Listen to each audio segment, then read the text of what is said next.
You know what today is?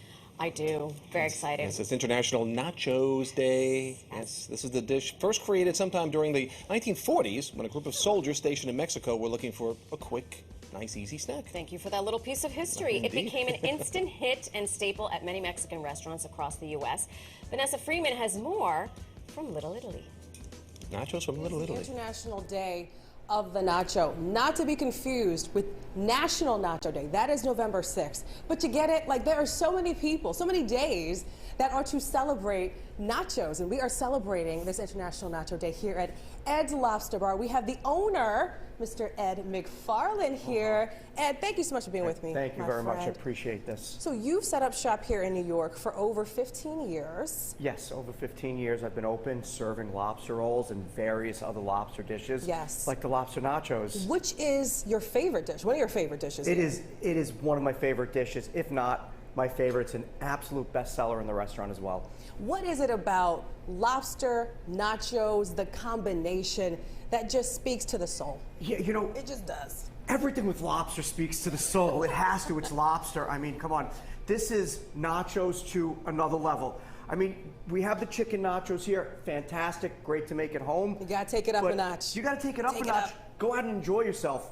You know, we're taking all the traditional ingredients, pico de gallo, cilantro. We're reducing lobster stock, cream. We're mixing in cheese. I don't know if you don't want to say which cheese is in there, but it's a household cheese, pickled jalapenos, and it's just basic. We fry the nachos fresh for every order. Right. It's all about the fresh ingredients. Absolutely, and you have lots of those. You have them prepped, already I have it diced and already ready prepped. for us. We have beautiful nacho chips, super crunchy. gotta have I the mean, crunch. it's great. We start with our pico de gallo, fresh made every day. So we got our lemon, our tomato, red onion, extra jalapeno peppers Extra for jalapeno, me. yeah, absolutely.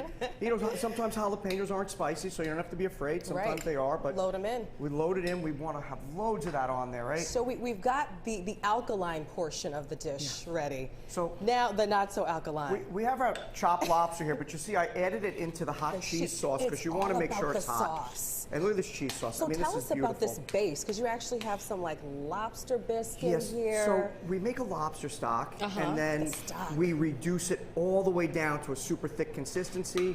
We reduce it with the heavy cream, because I use heavy cream. I don't want any flour in any of No. my sauces. Keep it heavy. And that's where it's really getting its thickness from. After that, we're going to whisk in our cheese, Yeah, there we go. and we have this beautiful plate. And as you plate that, I do Yeah. want to, since we're talking about food, A little bit of you guys have a really interesting partnership with City Harvest. Tell me quickly about yeah, that. so I've been participating with City Harvest for over 15 years. It is by far and away the premier organization for feeding hungry New Yorkers. To me, they're second to none.